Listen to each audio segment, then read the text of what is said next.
You're recording us, aren't you? Okay. I've been recording for 2 minutes now. Cool. You're listening to the WannaBes Mobcast.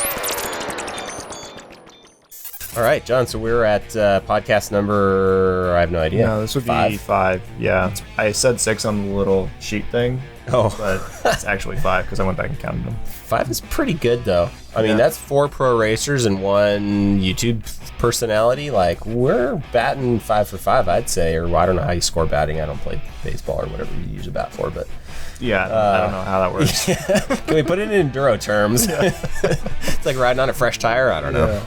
Hero dirt, that's the one. So, in this podcast, we have Cooper Abbott coming on. He is a just recently signed FactoryONE Shirco rider.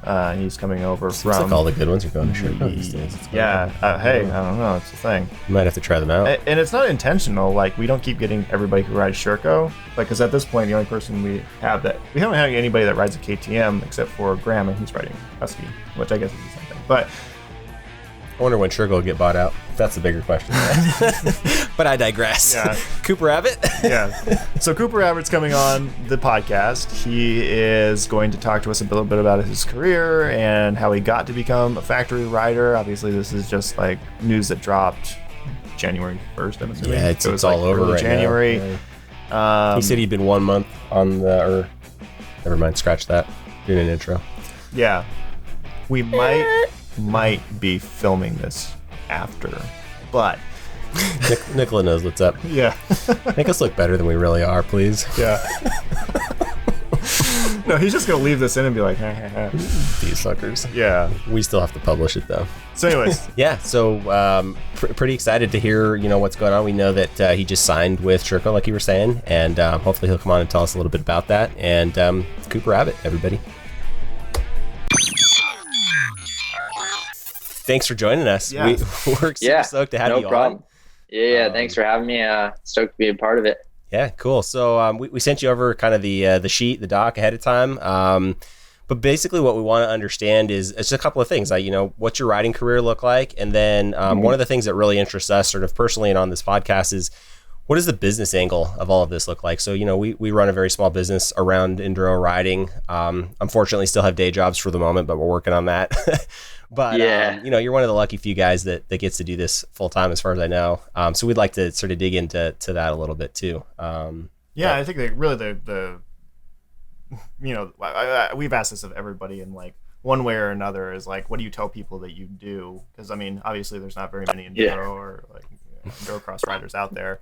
And like, I just have to imagine like when you tell people you do this, like, you gotta be like, shut up. Like, yeah. Like, what do you it's definitely interesting. Honestly, half the time it's too confusing to tell people. So I usually just tell people I work at a motorcycle shop or something. I feel like that's always easier. That's like way down when I tell people there. That's like $10 an hour. Yeah. Hey, it's not much more. No.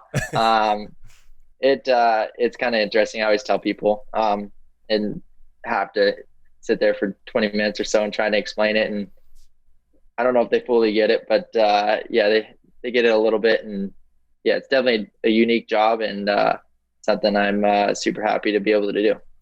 Yeah, sure. That's pretty awesome. How long have you been doing this professionally?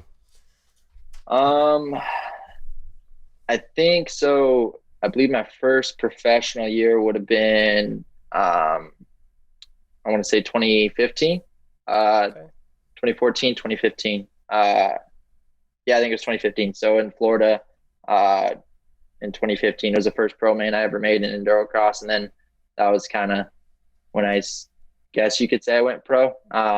So I kind of, from there on, once I made one pro main, then you had to go pro full time. So once that happened, from there on, I went pro in 2015 and kind of just try to get better each year and learn from my mistakes from the past years. And it's got me to here, and hopefully it can get me a lot further. Yeah, you're going places for sure. 2015 is, I guess, further back than I thought. Like, I don't know, for some reason, like, you're not all that old, right? Like, and so, Nah. I mean, you've been at it for a while, which is cool. I guess you started in high school, if I have my facts straight. Yeah. So, I mean, I was really into other sports and stuff and did a lot of other sports and my dad didn't really push me into racing too much. I mean, he was busy with his racing. I always had a bike, and if I wanted to ride, I could. But it wasn't something I was super into. I actually wanted to go play basketball professionally and kind of pursue that for a little bit until I was about, 15, 16. And then I started riding a little bit more and kind of started finding the fun factor of it, not thinking I was going to go professional or anything. I never had any thoughts of that at the moment. And yeah, I kind of started riding and having more fun. And I played like varsity basketball freshman year of high school, and kind of was something that was fun. And I had a little injury through basketball, and the next year they're like, hey, we're going to go 7 days of practice.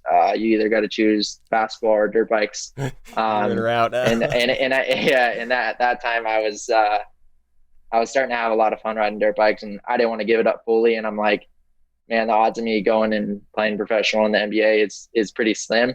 So I was like, even if I don't go professional in motorcycles, I'll still do it. And it's still fun to me. I enjoy the sport, and obviously I obviously love racing and get to do it for a living, but I still love the sport, and that's the reason I do it. I mean, that's a pretty cool opportunity. Although I think pro basketball players probably make a little bit more, right? Yeah. I'm looking back, and maybe I should have done that.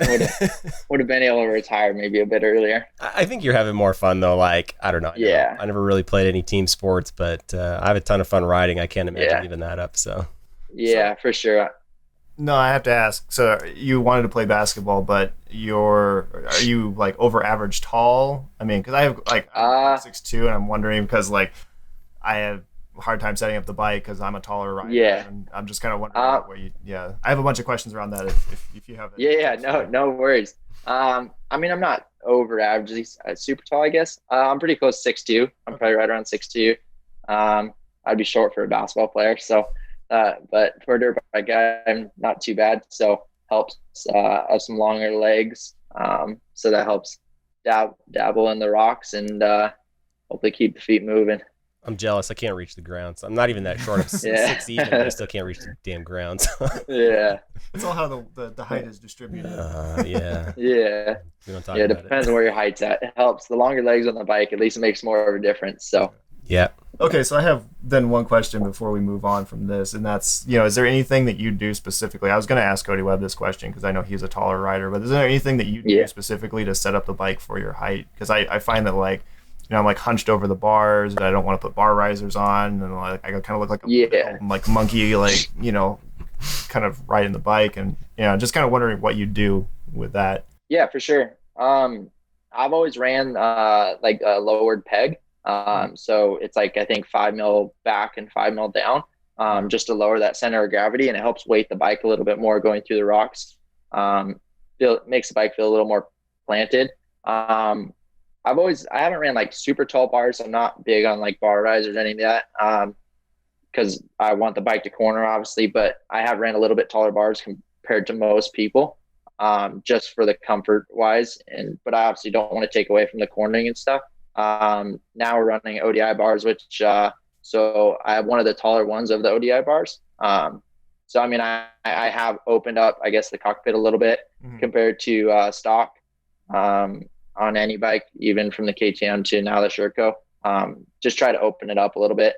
I don't like feeling too crammed, being a little taller. Back hurts a little too much, as I'm getting a little bit older. So, try to just open it up a little bit, make it a little bit more of a comfortable ride. Yeah, no, that makes sense. I'm gonna have to try some lower foot pegs because I mean, I get the worst like lower back pain when I'm on the bike for any long period of time. So I never thought about foot pegs. It might be an option for you that would actually work out. Yeah, I think that's a great idea. Yeah, so I run the Fastway ones. They actually have like a little piece where you can rotate it. So you can if you don't like it lower, all you do is rotate the piece and it's back to normal. So yeah, it's just it's a little pin that you kind of knock out and you can flip it. So yeah, I mean, I want to say it's 5 millimeters down and 5 mil back. Doesn't seem like a whole lot, but it makes a pretty big difference for me at least. Do you give up ground clearance doing that, or like what's actually happening? Like, I guess you're lowering the effective center of gravity. Thing, right? Yeah. So I mean, you're lowering the bike. I do notice I clip a little bit more rocks once I do it, but it's so much more planted in the rocks. It's like a difference between sitting down in rocks and standing in the rocks. I mean, you're weighting the bike so much more when you stand because all the weight's on your pegs. It's kind of the same thing. Once you lower the pegs, it weights the rear end a little bit more, and you can kind of get back. Since the 5 mil back to it allows you to get another 5 millimeters of your weight back to where you're able to get lean back a little bit more and carry more momentum through the rocks, where when it's that little bit 5 millimeters forward, it doesn't seem like a whole lot, but it makes quite a big difference in the rocks. I think I'm convinced. I like the idea of getting back. I'm trying to get back more. Hey, all I need is one more excuse to spend money on my bike. Yeah. Yeah. There's always something else to get, right? No, go. Go. Well, I was going to say the biggest news that obviously everybody's talking about right now is the fact that you just signed with Shirco, and I just, I figured that's a good place to just really kick off the conversation and talk a little bit about. I mean, I know you came from the RPM team for KTM and moving over to Shirco, so I just want to talk a little bit about Shirco and that whole transition too. Yeah, for sure. KTM was really good to me. I was there for 4 years with RPM KTM. It's like a building team to the factory KTM. Mike Herbert over there runs that, and they were super great to me. Helped me out a ton each year. I progressed. They helped me out a little more, and Auntie did a little bit more each year. And then, I didn't really have any plans to switch teams. And Ron, the owner of FactoryONE Shirco, we were just talking at one of the Enduro Cross rounds this year, or I guess now we're in 2022, so last year. He thought I had already had a deal for next year, and I was still in the works of that for KTM. We were already in November, and I still didn't have anything. We obviously were working on something, and I think he kind of jumped on that just since I didn't have anything. So I was open. Obviously, I try to stay very loyal, and I didn't have any plans of changing off KTM. But Ron came to me with an amazing opportunity to obviously be able to do this as a living. I obviously wasn't making a lot where I was at KTM, but obviously I'm not going to make a ton, but I want to be able to do it full time and give my full commitment to it. And Ron allowed me to do that. And the fact that he's allowing me to go over to Europe and do super enduros and hopefully some of the European extreme events in the years to come later. So it looks like it was a pretty cool experience. It looks like you're jumping on some of the Euro circuit, I guess for 2022, right? So super enduros, they kind of go 21 to 22. So it starts like December and then ends in March, I believe. Got it. I know a few of the events have been changed. It doesn't look like I'll do any of the ones that are in March or anything. I don't want to go into anything not fully prepared, and since I wasn't there at the beginning of the season. It'll probably start after the Enduro Cross season, this 2022 Enduro Cross season. So I guess they consider it the 23 season. Seems a ways away, but that'll be my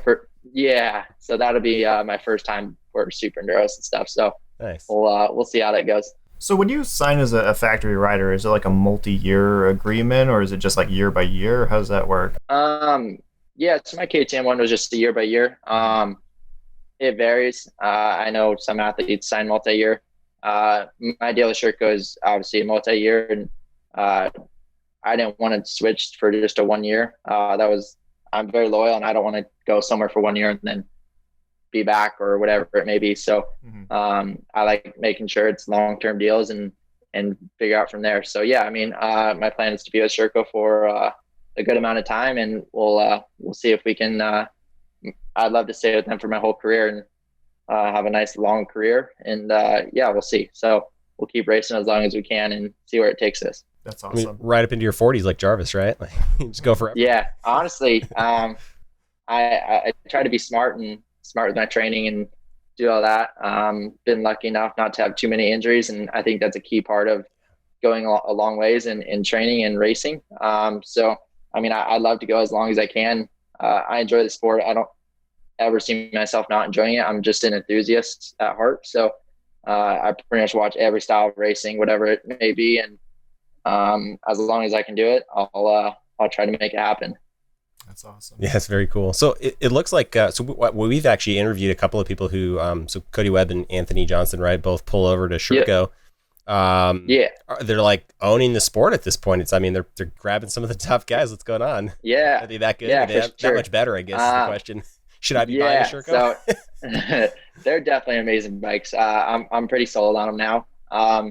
Been on them for right around a month now. So I've been pretty happy with them, and I've felt pretty much at home already now. So thought the transition was going to take a little longer than it did. And we were able to figure the bike out pretty quick and make it feel comfortable for me. Every rider's a little different, but I mean, they're definitely making some big moves. We obviously have sat down and had some meetings, and they have some big things in the works. And I obviously KTM maybe dominates at the moment, but I think that can change. Sherco's not going to do Sherco's not going to do anything big right off the bat, but they're going to work their way there. And hopefully here soon they'll keep taking it over more and more. And I think they have a lot to come in the years.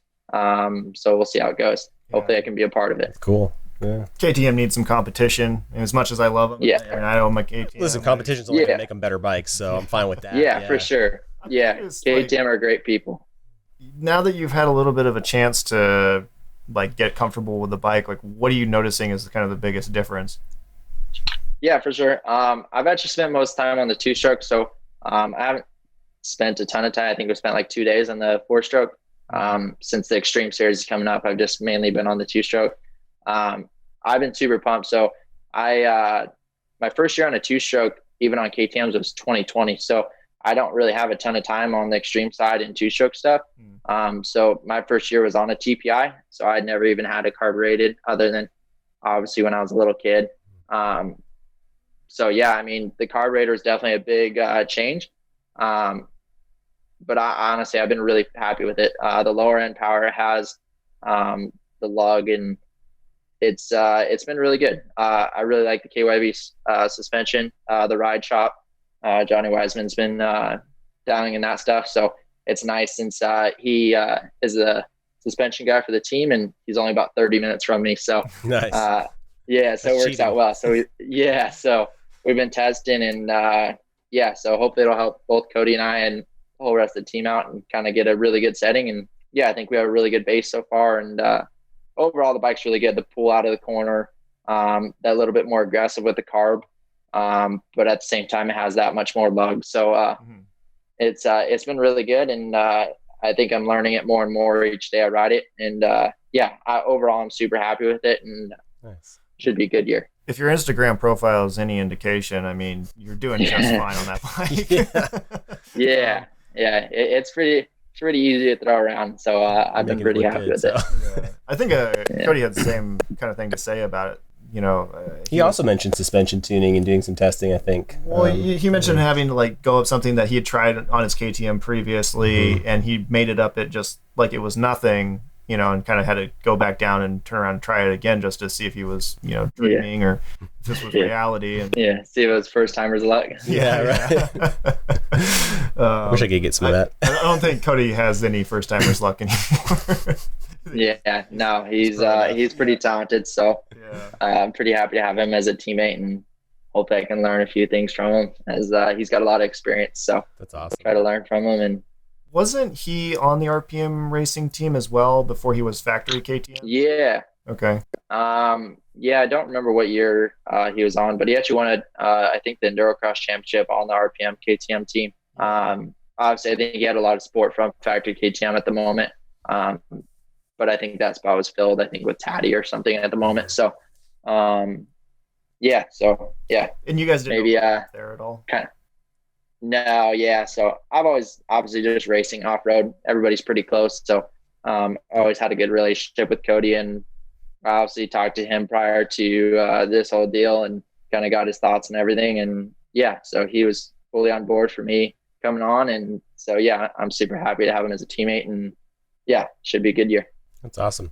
Speaking of suspension, so you mentioned having the suspension guy close to you, but how different is your suspension from like a stock bike? Like how deep do you get into it, and are you doing any of that? Like, or is that the suspension engineers are kind of giving you stuff to try? How does that work? Yeah, for sure. I've just been bringing them. So, I mean, it's still the stock suspension. Obviously they put their internals and whatever it may be. I'm not sure exactly what he's putting inside of it. But it's still just the stock suspension. I'm bringing it to him. He's valving it, and we're kind of going from there. Obviously we're supposed to have some A-kit stuff, so the factory stuff, but it's nothing crazy. I think it's just a little bit more coated stuff, and it allows the forks to move a little bit better. But yeah, overall, not too far off. And honestly, I don't think our settings are a secret. I think if you went to him, he'd probably give you the same exact setting we have. So, yeah, I think Cody and I are on the exact same setting right now. So I've been super happy with it, and we'll. I don't think there's going to be a lot of changes to it, to be honest.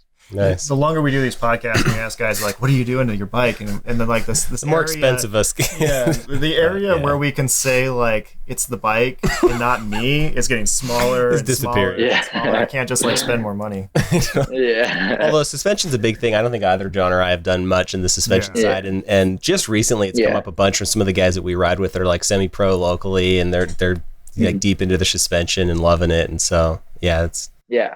For sure. Suspension is a huge part. I think that's a big thing on bikes to do. And I mean, the stock stuff is getting better every year. I think that the manufacturers are releasing, but I think if you can get a good tuner and kind of dial it in for what you exactly want to ride and stuff, it makes a big difference. Yeah, I was just going to say, I think probably the stock stuff is fine, except that it's like generic, right? Like it's made for kind of a variety of riding conditions. And yeah, not maybe exactly what you want to do. So I think if you can design it for what you want to do, it'll make it a little bit better, and you'll be able to progress a little bit more. I think that makes sense. Well, I wanted to shift gears a little bit. So I was, you're talking about your riding progression, where you started. I know your dad was a professional rider, which I actually didn't know until I started preparing for this podcast and kind of learn more about you. And keeps that a secret. Yeah. But I'm wondering, like, because you said you wanted to play professional basketball, and my imagination of like guys who become pro riders on your level is like, you've been riding since you were a baby, and you've basically ridden ever since, and no other interests. You've just kind of driven towards the goal your whole life, and it seems like you have kind of a fairly condensed timeline where you've gone from, I'm sure you've always ridden bikes, but like going from that to being a pro rider is like a big step to make. So I'm wondering if you could just talk through like your progression and your technical skills as a rider, and kind of maybe where those leaps came from. Yeah, for sure. I don't have, obviously I started early compared to a lot of people, but for professional racing, I didn't start super early. I would say until the age I was 14, I had a bike probably from the age of like, I want to say 8 to 14, different bikes, obviously. As my dad was riding, he would get a couple from the manufacturer he was riding for. And, but I maybe had, from that age limit, I'd only ridden maybe 15 times total in those 6-7 years. So obviously I had a little bit of time on a bike, but until I was like 14, it was kind of the first time I started getting into it. And my sister did it and my dad did it, so I started having a little bit more fun with it. And I mainly started on a moto track, to be honest. Wasn't planning on racing moto or anything like that. It was just close to home, and we went and rode there on the weekends, and that was kind of my riding. Obviously, once he realized I started enjoying it more, we started going a little bit more. And he was obviously still racing professional at that time, so he had his training days, but on the weekends we'd kind of go out and go have some fun. And the better I got, the more I was able to go with him and do some rides. And I think I've always kind of ridden with better people and faster people my whole life, to where I think too many people. Yeah. So honestly, I think my whole life I've been there. And I think just mentally, obviously you go through a little part of struggling with it, realizing you always ride faster guys, but in the end, it makes you a better rider. And that's the end goal, is to be better. And you realize you get closer and closer to them. So, and when you're riding with the best guys or close to the best guys, you makes you realize kind of how close you're getting to that point. So yeah, I mean, it helps you in ways. I've moved fast in some ways. So, and man, it felt slow for me, but yeah. So you felt all the pain. Kind of progressed. Yeah, I think what's funny, I think 2013. So I made a bet with my sister in 2012. I think the last round of Enduro Cross. I wasn't racing at that time, and I was riding a little bit, but I think I don't even know if I had ridden a lap around an Enduro Cross track at that time. And she's like, she made a bet with me to. She's like, you should race the first round of Enduro Cross next year. I don't even remember what the bet was, but I ended up like all of a sudden, like a month before the first round, decided to start training. And I ended up showing up to the first round, and I did the whole series in, what was it, 2013? Just did amateur, obviously. And I made one main, and I think I got last in amateur in 2013. And then, I kind of got hooked that whole year. And off season, I did some works races and stuff. I kind of wanted to be an all-around rider. I kind of enjoyed everything. So I raced that. And then 2014, I actually raced amateur again. And that was the year I won the championship, the amateur Enduro Cross championship. So that's what's crazy is I went from only making one round in the main and the year before, and then winning the championship next year. And then 2015 was my first pro main. And then I was able to make it. Yeah. Yeah. So I look back and I look at that, and it's been good. So try to make a little bit of progress each year. And that's all you can do. Work hard and take away what you can. And your mistakes, you're going to make mistakes no matter what. It's like this year, I had a great year and stuff, or I guess last year I had a great year, but there's obviously plenty of mistakes I made that could have made a world of a difference, but you can't frown upon it. You just look at it and figure out ways you can learn from it and move on from there and hopefully apply it to the following year. Really like that attitude. And I can super relate to the idea of riding with guys that are better than you. I think over the last, I don't know, we've been riding for a few years, but like these last maybe 2 years, we started riding with some better guys and really pushing ourselves. And it's made a huge difference. And it's just so much fun to you go out, 1 year and there's like no hope of keeping up. And next year you're kind of right there behind them. And pretty soon, you're pushing them. And like that's such a fun, progression. I love that feeling. Yeah. And for sure. And when you're doing it, it feels slow. It doesn't feel like you're progressing, but they're like, holy, what are you doing? Like, so it's hard. It always feels slow when you're the person that's progressing, but from the outside, people are like, wow, it's like, it seems like it's going fast, but for you, I mean, you just take it day by day. So it feels a little slower. Yeah, I wish I had more time. I mean, I would love to I don't know about going pro, but I'd love to be able to ride every day and put in that practice time. That'd be awesome. Yeah. Or just compete in one race. Yeah. That'd be a start, right? Yeah. Let's just start there. Yeah. We ride tons. We really haven't done any row racing. We ride for fun, but for sure. Yeah. Practice is a ton of fun though. I think going out on the weekends with your buddies, I think some of those are the most fun days. So it's such a blast every weekend. And we just built a course here too that it's just like a little practice course, but that's made a big difference too. It's been a lot of fun. So nice. Yeah. So, and you didn't come from any kind of like a super technical background with like trials or anything like that, or do you do any kind of cross training? No. So, I think I got my first trials bike in 2018, I think. I saved up a little bit that I had made from racing, and I bought, I think it was like a 1992 gas or something. Nice. I rode that for a little while, and bike's older than you are. yeah, for sure. I rode that for a while, and I realized I had to go a lot slower on it. I remember we have Mike Dan from Trial Superstore here, and I ride with him a decent amount, and he would just keep yelling at me and telling me to slow down, and the moto side and dirt bike side of me just kept telling me to go faster. And so, I kind of had fun with it and learned year by year that it helped with my riding and racing through Enduro Cross and stuff. And my first year in Extreme was 2020. So obviously I don't have a lot of experience in that, but with that now coming around and getting a lot bigger, trials is massive. And that, as you see with Cody and Tristan and Graham and all those guys are massive trials guys. Each year kind of kept upgrading. I think I went from a 92 to like an 02, and then sold that one and got like an 08, and man, that 08 was like brand new to me. So I was gonna say that's like new. Yeah. It's been good. Each year try to get a newer one too, because it obviously helps progress your level as well. If you can have a better bike to help you progress more. Nice. I don't get to get out on it as much as I'd like, but try to get out on it as much as I can. And obviously it's a big part of cross training. And I mean, everybody does it. That makes it to that top level. So it's something that definitely will help you. Yeah, when's Shirco gonna hook you up with a trials bike? I mean, come on. Right? Yeah, I actually I have one coming. Yeah, I have one coming, I think, in like a week, so I'm pumped. So yeah, I'm excited. We'll take the old one. Yeah. I got one for sale. So I saw somewhere, I think it was actually Recluse put out a video doing like an interview with you, but it sounded like from their interview that you at least at some point ran the auto clutch in races. Is that accurate? Like, how did that work? Yeah. Tell us about it. Yeah, for sure. For Enduro Cross, I ran the auto clutch pretty much from the start of my Enduro Cross career.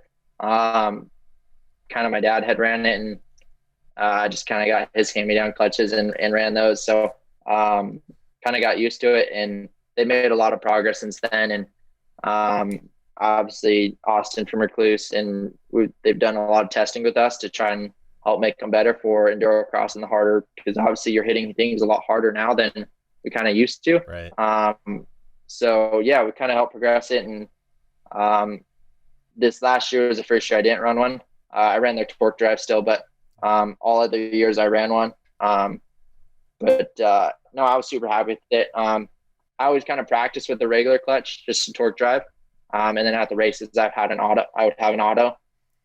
So you just because it was nice to. You're riding it then like it's a manual clutch. Yeah. That extra yeah. So so they'd give us some parts that kind of were more like a normal clutch, but it wouldn't stall as well. So I would ride it like a normal clutch. I think the 2020 I ran it, and people are saying they're not fast out of the gate and stuff like that. And I think I pulled like 4 hole shots that year in the main. So showed them. It makes it, yeah. So the clutches are good. They make super good clutches, but this last year I was just on the manual. Kind of was practicing with it, and I was just super comfortable with it. And we obviously didn't really get to do any testing with the auto this last year. So kind of just stuck with the torque drive, and was super happy with it all year. I don't think I really had any stalling problems. So yeah, I run the torque drive too. And I don't know, like it's got to feel like mine drags just a little bit when it's cold, which is a little bit annoying for like casual riding, but I do like the way that it's like feels fairly progressive and both aggressive and smooth, I guess is a better way to say it, of like as you're engaging, which I like. So for sure. Yeah, cool. Yeah, it's like the auto clutch. It's all about setting it up correctly. That makes sense. And then the torque drive. Yeah. So Recluse makes some great products, and I'm happy with them again with Shirco. So cool. Well, I ran a semi auto clutch CX, and my bike came with it, and I was like, okay, well, it's a good clutch. I'll run it for a while, and so I never changed it. Yeah. And these guys that I ride with, might have given him a little shit for it. I got so much shit for not, being able to use my clutch hand and all this stuff. The pros do. Yeah. You're resolved. Yeah. No. So now I'm just gonna say, Cooper does it. So shut up. Yeah. You going back to it? Yeah. No. Now I'm back on the stock Yeah. clutch. Yeah. I actually still have it. I could throw it back in my bike. Yeah. Now you're putting it back in. Yeah. Now they make great clutches. Yeah. Too many guys put in and just don't use it at all. But I mean, it's still recommended to use it as a normal clutch, but those times when you do get a little bit more tired and arm pump or whatever it may be, let you kind of relax a little bit more. Oh yeah, for sure. The arm pump is real too. Like I'm using the clever lever now to reduce clutch pull a little bit, because I'm and falling apart. So I gotta make the bike as easy as I can.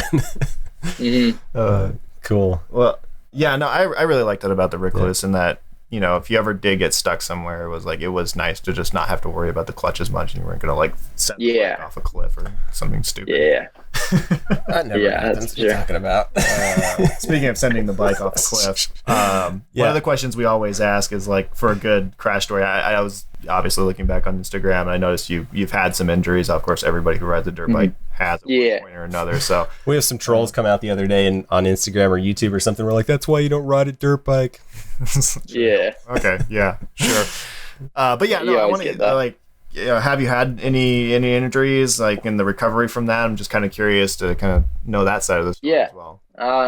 For sure. I've been pretty lucky with injuries. Obviously, I'd like to keep it that way. I think it's all in your riding. I think if you push the limit a little too much, then you can get yourself in trouble. Obviously, you need to at times to get to that level. But I mean, I been lucky. 2020, a week and a half before the first round of Enduro Cross, I crashed in the Matrix, kind of came up short, nosed into a log and went over the bars and stuck my wrist out and broke my navicular, scaphoid, whatever you want to call it. So yeah, I had surgery on that. I waited like a week because I wasn't sure because it was so close to the first round. I was like, man, like this can't be happening. So I tried to tape it up like a week later and ran a wrist brace and I tried to ride and I was kind of able to ride. But I couldn't even barely hold on to the bar. I'd hold on to it for the obstacle and then I'd like just let my hand dangle there for the rest. So decided it wasn't the smartest thing to race that year. And yeah, so I ended up having surgery and yeah, so I still have a screw in my wrist from that. I was out for 3 months for that. So I literally just missed the whole entire season. So in 2020, so I was out for that. And then other than that, I've been pretty lucky. Had a couple minor surgeries for little stuff, but other than that, it's been good. So try and keep it that way. Got to bring in your handlebars and tell the doctor to like cast it about like that. Yeah. A couple fingers and you just stick your hand over the end and you know, you're good to go. Tape it up. Yeah. So watching those log matrix things, like we have one. I don't think ours is set up quite right, but like I want to get better at it. But that's exactly what I'm afraid of fucking doing. Is like, you know, like we're doing them one at a time and trying to learn some of the slower techniques. But like, I see you guys just like popping two at a time and coming right in. Like, I know for sure if I tried that, I'm going to put a front tire right in the back of one and like, just go flying. You wear for sure. for that one. Right. Yeah, for sure. It takes time. I've had plenty of over the bars in the Matrix. So over time, you kind of learn the timing of them and the size of the logs and how much you need to hit them and where your wheel placement is. So over time, you start getting more comfortable with it. And I've done it long enough now to where I've kind of been through most matrices, no matter the difference of the gaps or whatever it may be. You kind of learn. It's like Supercross with a triple. They're always 75 foot. Not that a matrix is always the same, but you start learning the style gaps and the style log and how big it is. So get a little more used to it. And so you're not always going into it blind and you're like, I hope I make this. You know, you're like, I know for sure what I need to get together. Try to be really calculated. So it looks like if you're back far enough, I guess, on the bike, the front suspension can take some of the smaller logs at least and kind of ease through them. Like for sure, just transferring the weight I think at the right time is I think the most important thing for a matrix and throttle control through it all. So I mean, if your weight's far enough back when you hit that initial log, you should be pretty good. You know, it's funny how having built the track now, you know, the big logs seem scary at first, but now that I'm getting more and more into it, the matrix sections actually seem scarier than the bigger stuff. Like, cause you can just go over the bigger stuff and it's like it's like a one shot and you're done. But then it's like you kind of commit to the matrix, and that's what makes it so much more scary. Yeah, for sure. The matrix, it's not like you get through one log and you're done. So they're definitely technical and kind of just have to be really precise with your wheel placement and kind of figure out what the best way through it is going to be. I'm working on that like back tire all the way through. I love the way that shit looks. So I'm still figuring that out. One too. I'll start with just getting out get the front wheel off the ground consistently and go from there. But go ahead. Well, I wanted to kind of dig into that a little bit more because, like, I know you in the very beginning you said, you know, you're a little bit more cautious and you want to, you know, there's like the longevity factor. You want to be able to do this for a long period of time, but then you're also doing like one of the most dangerous sports there is. You know, like you look at soccer players and they're like, oh, you know, I stubbed my toe, and like, you know, and you're like, you know, guys doing a 70-foot send, and you know, it's like, oh, that's cute. So I'm wondering, like, you know, more about the longevity and how you think about being competitive, pushing the envelope, you know, being the fastest guy out there. Of course, you're up against guys who are also trying to do the same thing. So you're all pushing each other to the limit, but then you're also trying to save like that 0.01% so that you don't die and you can do it the next race. So, you know, just that's how do you find that balance? Like actually win, but not die. Like, I think it just all comes to practicing at home and knowing what your capabilities are. At times people try and push it, and you have to push it at times.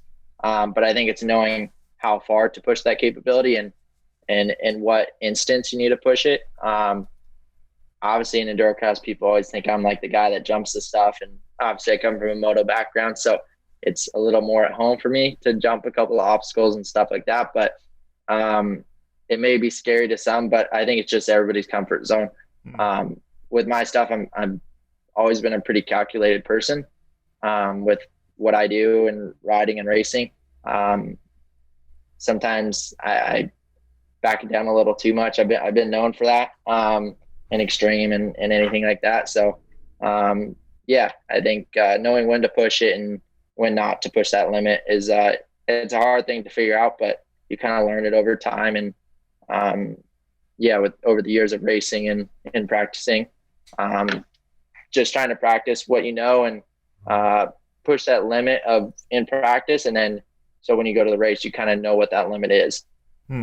Yeah, that makes sense. I think too, you said something about like, you're the guy that jumps the obstacles or something, but I think there's something to that, like not necessarily jumping them, right? But it's like with rocks, for example. I remember back in the day, kind of ginger my way through them with the feet down and everything, and you're like finding the holes between the rocks. As you get better, you're like, where's the biggest one? Because that's got a nice smooth surface. I can trust it. I think it might be that way with what you're talking about jumping. I'd imagine too. I don't jump very well, but like you're getting through it like nice and clean and safe even. Yeah, for sure. Yeah, like you said, like you definitely want to find the bigger, flatter rock. So obviously early on you want to find all the little cracks and holes, and you think that's the best way. And as you get better, you start learning that the bigger rocks are the better parts, and you kind of learn over the years what lines are better and what works out and what doesn't. Yeah, that makes sense. You're not down in between the rocks, digging holes in the dirt, struggling. Like you just through it, right? Is there any particular race format that's your favorite? So like we talked about adding some different circuits this year. Anything in particular that you've tried recently or that you're excited to try? Like what does that look like? Yeah, I mean, I'm super pumped to go over to Europe and try the Super Enduros. Been over to Europe because I did, or it's not Europe. I went to Chile for ISDE in 2018.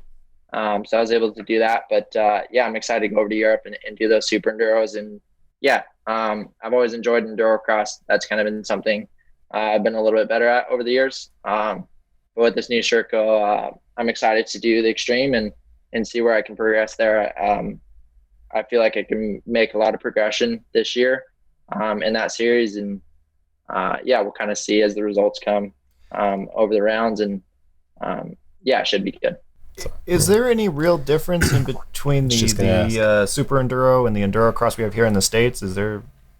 No, Enduro Cross here in the States is actually kind of switched more to the Super Enduro format. So it's the same thing. It's 3 motos. I believe they're 6 minute plus 1 as well.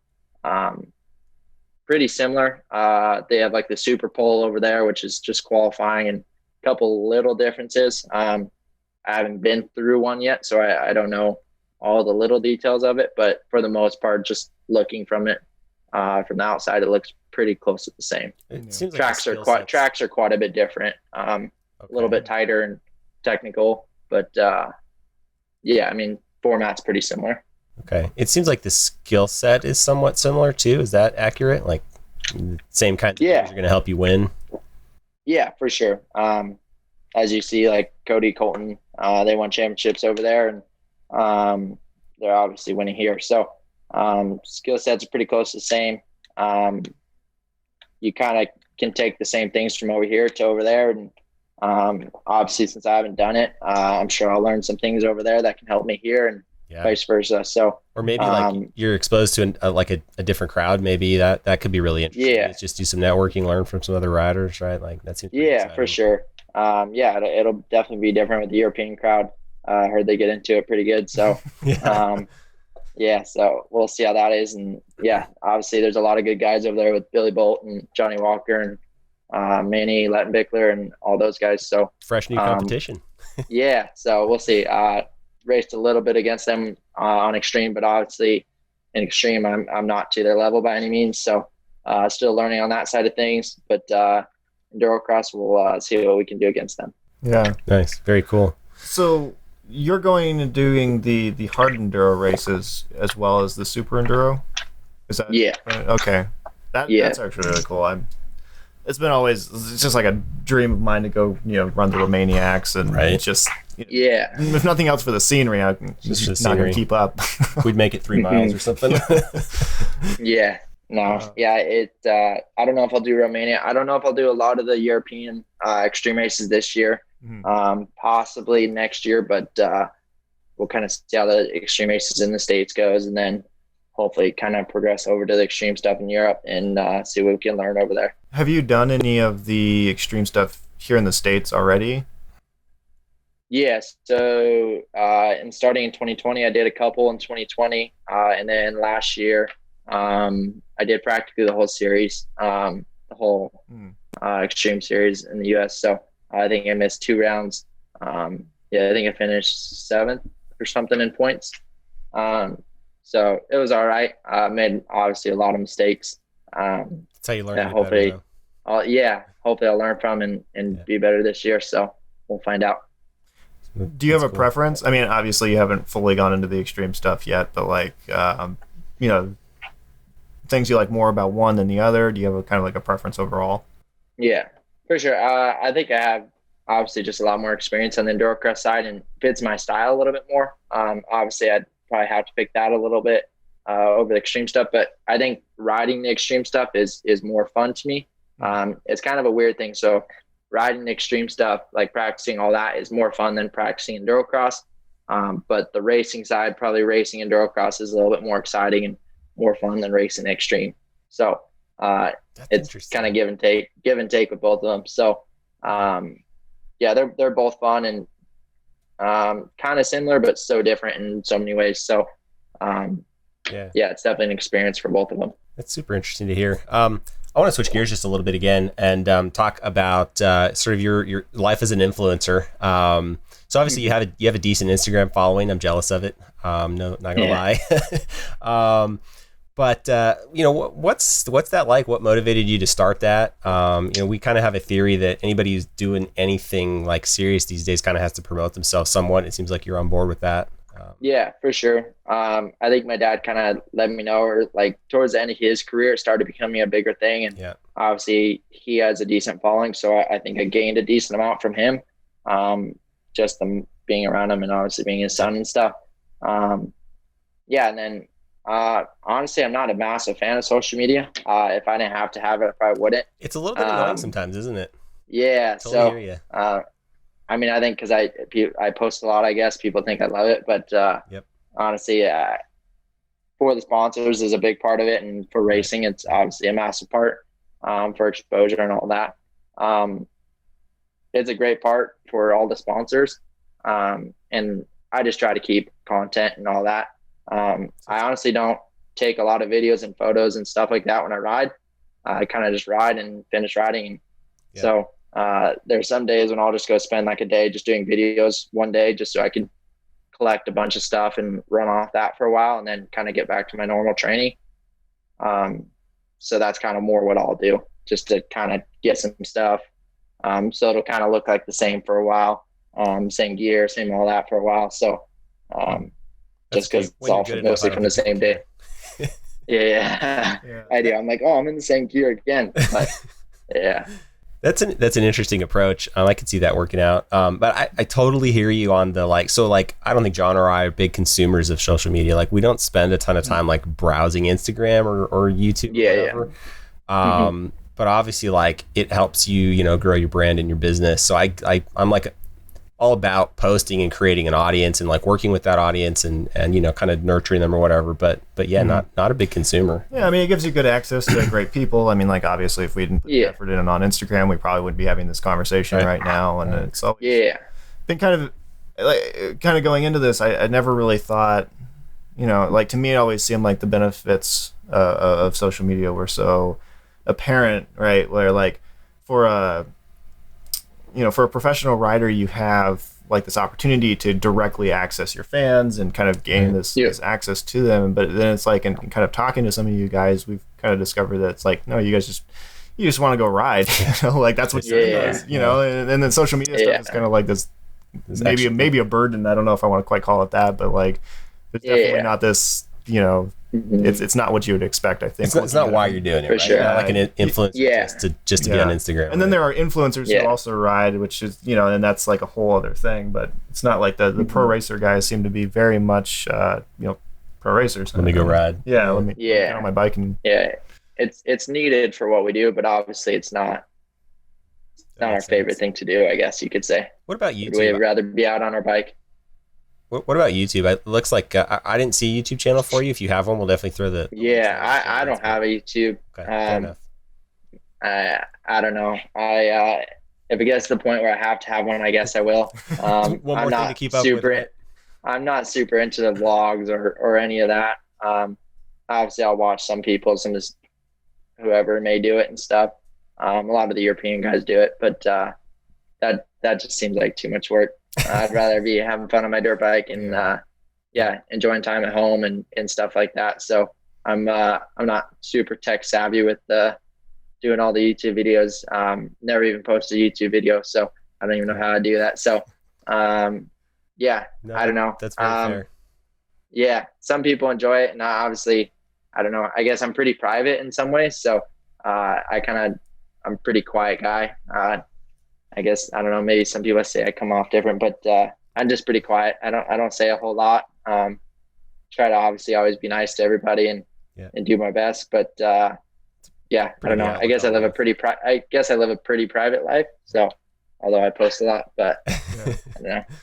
I could sympathize with that. I think you know, I don't know, it's like there's like a sort of online persona, but I think as we've been doing this, I don't know, 4 years or something like that, we've been posting, and it started out as just like a really casual sort of side thing just for fun, and but I think as we've grown with it, we've become less private probably and sort of opened up more and more, and I don't know about getting more talkative. I think our personalities are still the same, but like, you know, you get more comfortable sort of showing the inside of your life a little bit. And for sure. Yeah. I mean, obviously I've never been one to want to be cocky. I don't, that's the last thing I ever want to be.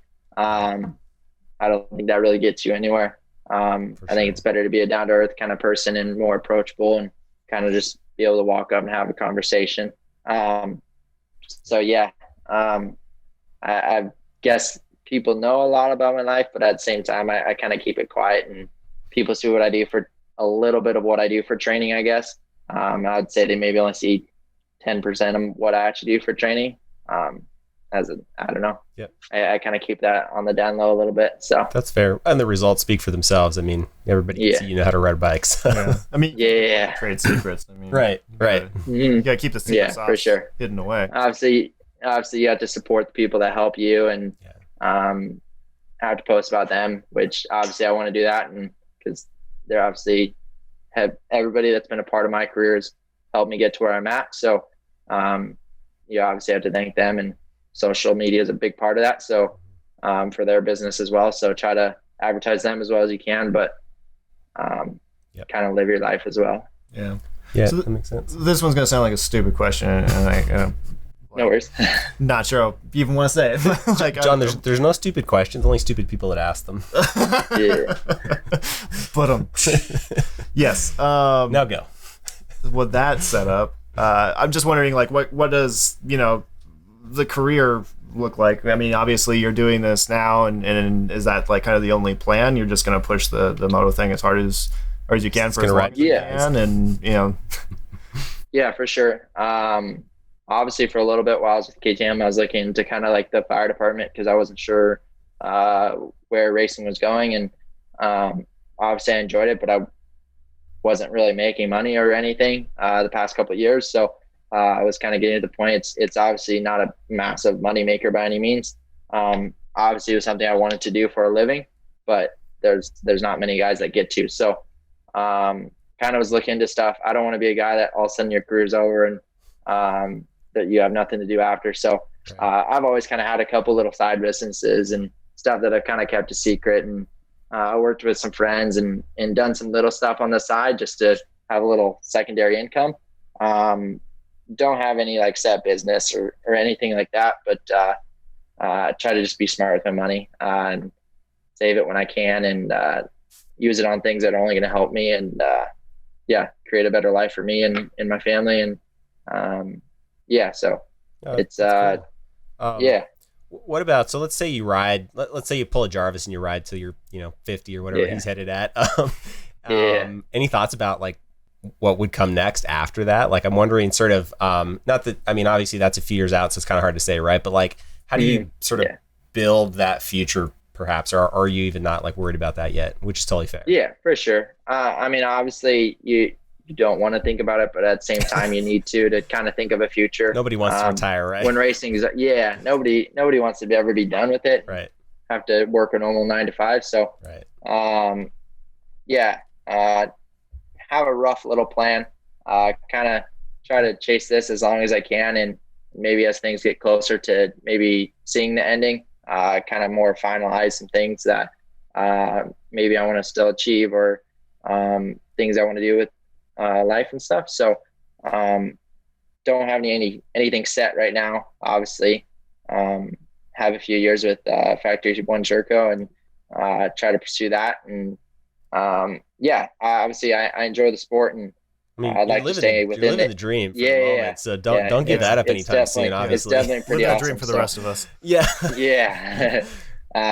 It's something I really enjoy the sport, so obviously I would like to stay within the sport and do something there that can maybe help grow the sport and do something like that. That's really cool. Don't know what that may be at this time, but we'll see how the sport's progressing and kind of what the needs may be, or what ways maybe I think the sport can grow in. So when that time gets closer, then maybe I'll figure out things, whether working for a sponsor or something like that.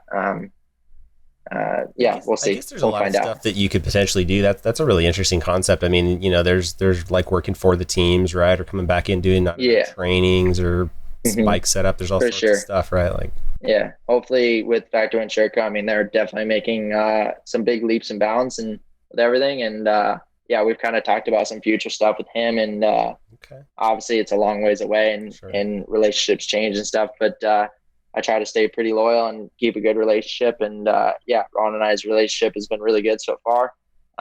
Super happy with everything. And Rhonda, his wife, and it's been really good. So that's awesome. I'd like to stay there as long as I can, and whether it means working there after that or managing a team, whatever it may be. So I enjoy the sport, and I'd like to I feel like I learn a lot every year, and hopefully if I have a nice long career, hopefully I can teach other people what I may have learned over the years, so they don't make as many mistakes as I do.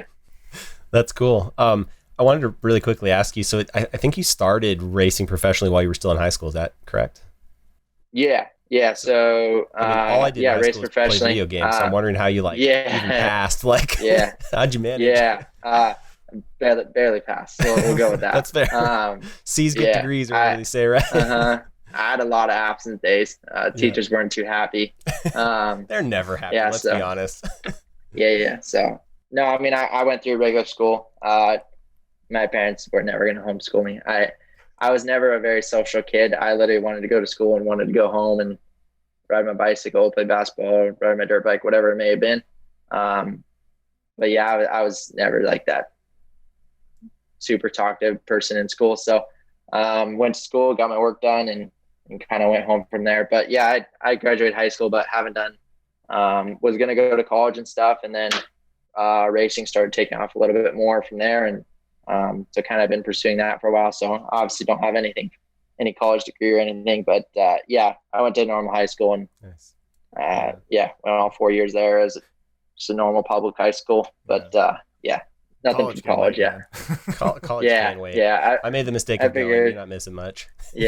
So figured that can always be at a later time. So very cool.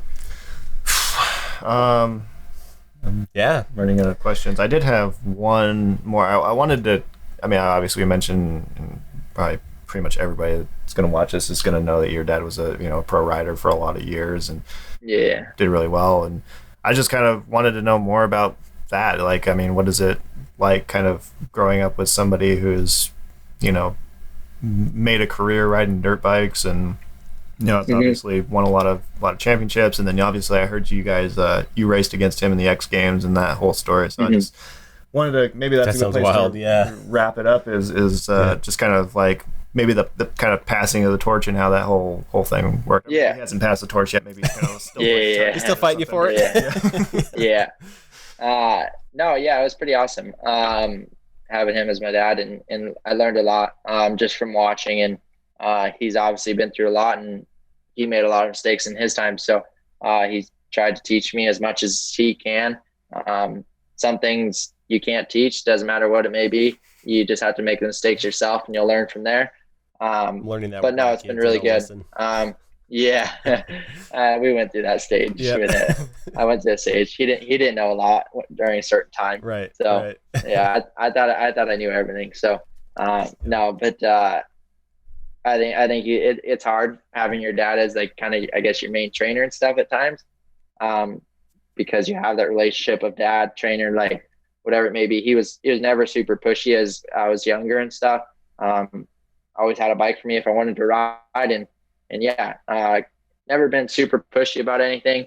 Obviously, he knows what I'm capable of. So when I'm not doing maybe what I am capable of, he obviously sees at home what I do and the work I put in. So he obviously just wants me to do my best. So, but he's been a big part of my career. I mean, I wouldn't be where I'm at without him. And yeah, he's been a massive help over the years, and learning each year and having him to go to for questions, whether he went through it or if he can give advice or just his opinion on lines or whatever it may be. So it's definitely nice having a dad and a coach right there to help you. And yeah, I mean, it was cool getting raced with them in X Games. That was kind of early years of pro. I was pretty nervous at X Games, getting to go to that. It's hard. I've never been one. I've never been a super confident person. So that year I was like, oh man, I don't belong here. Like, it's still hard. I mean, even the first year I got a pro podium, I was like, oh man, like I lucked out. Like, I don't belong here. Like it takes a while to like kind of feel like maybe you belong there and stuff. Like, and I think this was kind of, I guess last year, 21 was the first year I was like, all right, like we're getting closer. So nice. It's hard to get to that point, but yeah, I've learned a lot from him, and yeah, I mean, I wouldn't be where I'm at without him. So that's really nice. Cool, nice having him. I mean, if where you've gotten so far as you unconfident in the next several years, fully confident is going to be a force to be reckoned with. Yeah, we're slowly getting there. We're slowly 0.1% every year, so we'll hopefully get there. So my fiance has been a big part of helping me do more confident myself. Obviously, I never want to be a cocky person by any means, but there's a difference between confident and cocky, and so there's part of it you can be confident within. So. Yeah, you can be confident within yourself. So trying to work on that, and yeah, it's hard. You know what you do at home and all the work you put in riding and training at the gym, and so you want to achieve certain things. So when you don't achieve it, it's frustrating. So confidence is a big part that'll help you with that. That's a pretty cool place to wrap, I think. Yeah. Telling the dad story like that'll that's as good as any. I mean, there's so many questions you could ask. Thanks, but I'm like, it's we'd talk to you forever. You'd never get to sleep. Yeah. Oh, no worries. Of our audiences or Cooper's patience. Yeah. Cooper's no worries. Can these guys shut up?